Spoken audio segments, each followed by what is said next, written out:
اعوذ باللہ من الشیطان الرجیم بسم اللہ الرحمن الرحیم فاذکرونی اذکرکم واشکروا لی ولا تکفرون۔ سورہ بقرہ آیت نمبر 152۔ خداوند کریم یہ فرما رہا ہے کہ آپ مجھے یاد کریں، میں تمہیں یاد کروں گا۔ یہ ایک نکتہ بہت ہی مہم ہے کہ انسان کا اللہ تعالیٰ کو یاد کرنا در حقیقت پروردگار کی دو یادوں کے درمیان ہے۔ یعنی انسان ایک مرتبہ پروردگار کو یاد کرتا ہے، پروردگار کی ذات دو مرتبہ انسان کو یاد کرتا ہے۔ خود انسان کو یہ توفیق ملنا کہ پروردگار کو یاد کرے، ایک جب پروردگار کی جانب سے یہ توفیق حاصل ہو جاتی ہے تو انسان پروردگار کو یاد کرتا ہے۔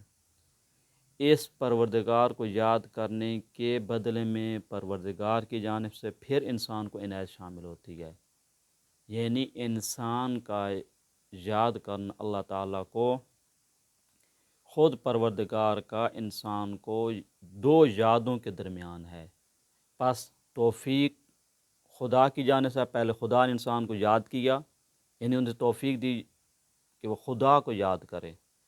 پس یہ نہ سوچے کوئی انسان کہ میں اگر اللہ تعالیٰ کو یاد کرتا ہوں، اس کی یاد میں رہتا ہوں تو یہ میرا اپنا کمال ہے۔ نہیں، یہ اس اللہ کی جانب سے عنایت ہے، تفضل ہے، کرم ہے، عطا ہے۔ وہ یہ پسند کیا ہے کہ میرا بندہ میری یاد میں رہے۔ پس پروردگار کی جانب سے توفیق جب ملتی ہے تو یہ انسان اللہ تعالیٰ انسان کو یاد کرتا ہے۔ اب انسان اللہ تعالیٰ کو یاد کرنے لگا تو اس یاد کے بدلے میں اب کیا ہے، پروردگار جو ہے اپنی عنایت شامل حال کر دیتا ہے۔ پس یہ جو جملہ ہے، جو قرآن کی یہ جو آیت مبارکہ ہے کہ اب مجھے یاد کرو، میں تمہیں یاد کروں گا، تو انسان ایک مرتبہ یاد کرتا ہے، پروردگار دو مرتبہ یاد کرتا ہے۔ یاد جو ہے کہا جاتا ہے کہ پروردگار کی یاد ایک وقت جو ہے بعض اوقات غفلت کے مقابلے میں آتا ہے۔ دیکھیں، غفلت کے مقابلے میں سورہ اعراف آیت نمبر 205۔ دیکھیں آیت کیا ہے، ابتدا میں فرمایا وَاذْكُرْ رَبَّكَ فِي نَفْسِكَ تَضَرُّعًا وَخِيفَةً وَدُونَ الْجَهْرِ مِنَ الْقَوْلِ بِالْغُدُوِّ وَالْآصَالِ وَلَا تَكُن مِّنَ الْغَافِلِينَ۔ پہلے کیا فرمایا کہ اب اللہ کو، اپنے رب کو یاد کریں۔ آخر میں کیا فرمایا، وَلَا تَكُن مِّنَ الْغَافِلِينَ، غافل نہ ہو جاؤ۔ یعنی پروردگار کو یاد کرنے کا مطلب ایک یہ ہے کہ انسان اللہ تعالیٰ سے غافل نہ ہو، یعنی ہمیشہ اپنے آپ کو خدا کی بارگاہ میں پائے۔ یہ غافل نہ رہے کہ میں آیا کہاں سے ہوں، کس مقصد کے لیے آیا ہوں، کہاں مجھے جانا ہے۔ اور اگر انسان خدا نخواستہ غفلت کا شکار ہو جائے تو بہت بڑا عذاب انسان کو یہ ملتا ہے دنیا میں کہ قرآن فرماتا ہے یہ انسان جو ہے حیوانوں سے بھی بدتر ہے، پستر ہے۔ دیکھیں سورہ اعراف کی آیت نمبر 179، خداوند کریم فرما رہا ہے وَلَقَدْ ذَرَأْنَا لِجَهَنَّمَ كَثِيرًا مِنَ الْجِنِّ وَالْإِنسِ، ہم نے پیدا کیا بہت سارے جن و انسان کو جہنم کے لیے پیدا کیا۔ لَهُمْ قُلُوبٌ لَا يَفْقَهُونَ بِهَا، ان کے پاس دل تو ہیں، قلب تو ہیں، لیکن اسے سمجھتے نہیں ہیں۔ وَلَهُمْ أَعْيُنٌ لَا يُبْصِرُونَ بِهَا، آنکھیں تو ہیں لیکن اس سے دیکھتے نہیں ہیں۔ وَلَهُمْ آذَانٌ لَا يَسْمَعُونَ بِهَا، ان کے پاس کان تو ہیں لیکن ان سے سنتے نہیں ہیں۔ أُولَئِكَ كَالْأَنْعَامِ، یہ حیوانوں کی طرح ہیں۔ پھر فرمایا بل ہم اضل، بلکہ اس سے بھی پاستہ ہیں۔ اولئک هم الغافلون، دیکھیں یہی لوگ غافل ہیں۔ یعنی اگر پروردگار کی یاد سے انسان غافل ہو جائے تو انسان کا دنیا میں سب سے بڑا عذاب کیا ہے؟ یہ حیوانوں سے بھی پاسدار ہو جاتا ہے، حیوانوں سے بھی پاسدار ہو جاتا ہے۔ ان کو اللہ تعالیٰ نے یہ جو چیزیں دی ہیں، آزاد دی ہیں، یہ نہیں ہے کہ یہ اصلاً مطلب کان کو انہوں نے بند کیے ہوئے، آنکھوں کو بند کیے ہوئے، یہ نہیں ہے مطلب۔ یعنی وہ چیز جو دیکھنے کی ہے وہ نہیں دیکھتے۔ یہ پوری دھرتی جو ہے یہ آیت اللہ ہے، پوری دھرتی جو پوری کائنات کیا ہے آیت اللہ ہے، آیات الہی سے بھری پڑی ہے۔ یہ انسان کیا ہے، اللہ تعالیٰ نے اس کے اندر یہ استعداد رکھی ہے کہ اس سے استفادہ کرے۔ یہ انسان اس مرحلے تک جا پہنچتا ہے کہ پروردگار کی یاد سے غافل جب ہو جاتا ہے تو یہ حیوانوں سے بھی پاسدار ہو جاتا ہے۔ یہاں پہ ایک مطلب میں بیان کرنا چاہتا ہوں، جناب استاد بزرگواں آیت اللہ جوادی عاملی صاحب، ان کی کتاب ہے حکمت عبادات، وہاں پہ ایک چیپٹر انہوں نے ذکر و حکمت کے عنوان سے دیا ہے۔ وہاں پہ ایک مطلب بہت ہی بیان کرتے ہیں، وہ یہ فرماتے ہیں کہ بعض کا ذکر کیا ہوتا ہے کہ بولنا ہے، زبان یا جیسے پروردگار کی کا ذکر کرتے ہیں، بعض اوقات خود خاموش رہنا بھی ذکر ہے، خود خاموش رہنا۔ دیکھیں وہ اس آیت یہ قرآن کی جو آیت ہے سورہ اعراف آیت نمبر 204، خداوند کریم فرما رہا ہے وَإِذَا قُرِئَ الْقُرْآنُ فَاسْتَمِعُوا لَهُ وَأَنصِتُوا لَعَلَّكُمْ تُرْحَمُونَ۔ جب آیات الہی کی تلاوت ہوتی ہے تو تلاوت ہو تو کیا کیا جائے؟ فَاسْتَمِعُوا لَهُ وَأَنصِتُوا، اب غور سے، دقت سے، توجہ سے اسے سنیں۔ فرماتے ہیں چونکہ یہ اللہ تعالیٰ کے حکم سے آیات الہی کو سن کے خاموش بیٹھ رہا ہے، یہ خود خاموش رہنا بھی کیا ہے؟ یاد خدا ہے۔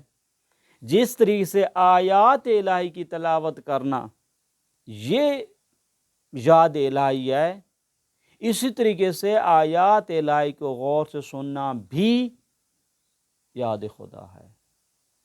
پس یاد خدا کیا ہوا؟ ہمیشہ متوجہ رہیں، یعنی خدا کے محضر میں رہیں، ایک وقت بولتے ہوئے، ایک وقت خاموش ہوتے ہوئے۔ اور یہ پروردگار کو آپ نے کتنی جگہ یاد کرنا ہے، کب یاد کرنا ہے؟ کہتے ہیں ہمیشہ یاد رکھنا ہے۔ پروردگار جو ہے تمہاری زندگی کا عظیم سرمایہ ہے۔ اب یہاں پہ مناجات الذاکرین جو منسوب ہیں مولا امام زین العابدین علیہ الصلوۃ والسلام، وہاں سے میں چند جملے پڑھنا چاہتا ہوں۔ مناجات الذاکرین، مولا فرماتے ہیں وَأَسْتَغْفِرُكَ مِن كُلِّ لَذَّةٍ بغیر ذکرک۔ مولا استغفار کر رہے ہیں، چند چیزوں سے مولا استغفار کر رہے ہیں بارگاہ الہی میں۔ یہ ہمیں تعلیم دے رہے ہیں کہ کہاں کہاں اپنے استغفار کرنا ہے۔ کئی جگہوں ہم استغفار نہیں کرتے، ہمارے یہاں استغفار کا خاص پیمانہ، خدا نہ خاصہ معاذ اللہ ہم اگر جھوٹ بولتے ہیں، کوئی اس قسم کا کام کرتے ہیں جن کو ہماری اصطلاح میں جھوٹ بولا، گناہ بولا جاتا ہے، وہاں پہ ہم استغفار کرتے ہیں۔ امام کیا فرماتے ہیں؟ وَأَسْتَغْفِرُكَ مِن كُلِّ لَذَّةٍ بغیر ذکرک۔ پروردگارا میں تو اس سے استغفار کرتا ہوں، تو اس سے مغفرت مانگتا ہوں ہر اس لذت سے جو تیری یاد کے بغیر تھی۔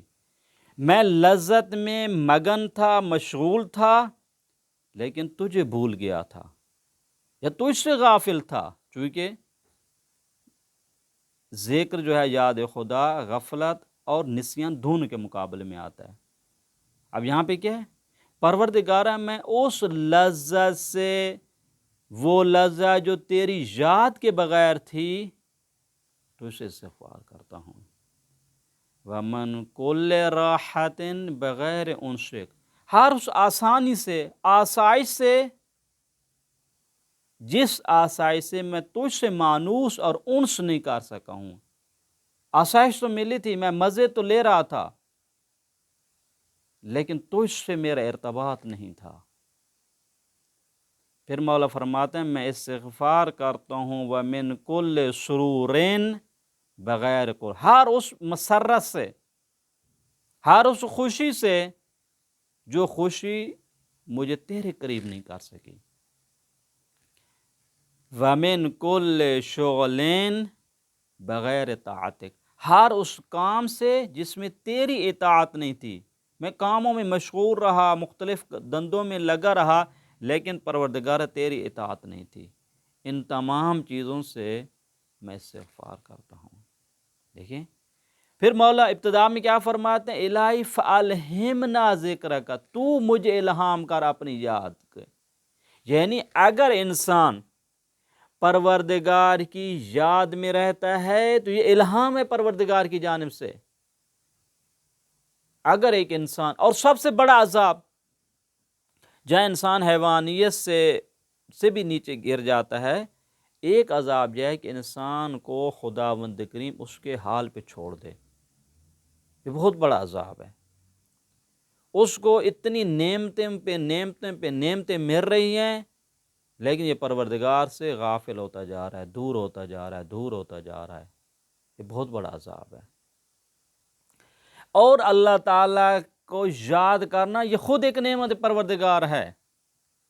اگر کوئی پروردگار کی یاد میں رہتا ہے یا پروردگار کو یاد رکھتا ہے تو یہ سوچ لے کہ پروردگار کی جانب سے اس پہ الہام ہوا ایک، اور یہ جو یاد ہے یہ خود نعمت پروردگار ہے، خود اس کا شکر کی ضرورت ہے۔ پس اس کا مطلب یہ ہوا ہے کہ اگر انسان پروردگار کی یاد میں رہتا ہے تو یہ سوچ لے کہ یہ اللہ کی جانب سے ہے، اور اللہ تعالیٰ کی جانب سے جب عطا ہے تو وہ نعمت ہے، جب نعمت ہے تو آپ نے شکر ادا کرنا ہے۔ یعنی پوری زندگی انسان اللہ تعالیٰ کی یاد میں گزار سکتا ہے۔ جس طریقے سے مہر مبارک میں کہا گیا کہ تمہارا نیند، تمہارا سونا یہ تسبیح ہے۔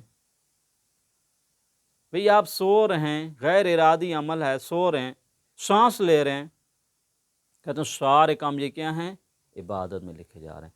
آپ کیوں؟ اس لیے کہ آپ پروردگار کی اطاعت میں ہیں۔ پروردگار کی اطاعت میں نہیں، یعنی پروردگار کی یاد میں ہیں، پروردگار کا ذکر کر رہے ہیں۔ پس آپ کا سونا بھی یہ ذکر الہی ہے، آپ کا سانس لینا بھی ذکر الہی ہے، آپ کی پوری زندگی، آپ کو یہ پورا پیریڈ ہے ماہ مبارک رمضان کا، چونکہ آپ نے ماہ رمضان کے روزے رکھ رہے ہیں، پروردگار کی اطاعت کر رہے ہیں، ولو کہ رات کو آپ کھا پی رہے ہیں، پروردگار کا لطف کیا ہے؟ اس پروردگار کی اس بندگی جو آپ کو خداوند کریم نے بندگی کی توفیق دی، کون سی بندگی؟ روزہ رکھنے کی۔ اس بندگی کا خدا نے عنایت کون سی عطا کیا؟ ایک عنایت یہ ہے کہ آپ کے پورے 24 گھنٹے کو عبادت میں شمار کیا جا رہا ہے، 24 گھنٹوں کو، ولو کہ جناب علی آپ سبھی ٹائم تو روزے کی حالت میں نہیں ہوتے ہیں، رات کو کون سا آپ کا روزہ ہے، کھا پی رہے ہیں، لیکن یہ پروردگار کی طرف سے کہ اذکرکم ہے، اذکرونی اذکرکم، تو مجھے یہ خدا کا انسان کو یاد کرنا اب کہاں پہ ہے؟ چونکہ اس بندے نے اللہ کو یاد کیا، اب خدا سے یاد کرے گا، اس کی جانب سے ایک عنایت کیا ہے؟ اس کا پورے وہ لحظات، جس طریقے سے فرشتوں کی زندگی سراپا تسبیح ہے، اس عبد کی بھی زندگی بھی، یہ 24 گھنٹے کا ٹائم بھی سراپا تسبیح بن جاتا ہے، کہ خداوند کریم کی طرف سے الہام ہے۔ بس یہ بندگی کی نتیجہ کیا ہوتا ہے کہ انسان پروردگار کا قرب حاصل کر لیتا ہے۔ بس اس کا مطلب ہے کبھی بھی انسان پروردگار کی یاد سے غافل نہ ہو۔ بس ذکر الہی کا ایک معنی کیا ہے؟ یہ انسان غفلت سے آپ کو نجات دے دے، غفلت سے اپنے آپ کو دور رکھے، ہر وقت یہ متوجہ رہے کہ میں کس کے محضر میں زندگی گزار رہا ہوں۔ صلی اللہ علی محمد وآلہ الطیبین الطاہرین المعصومین۔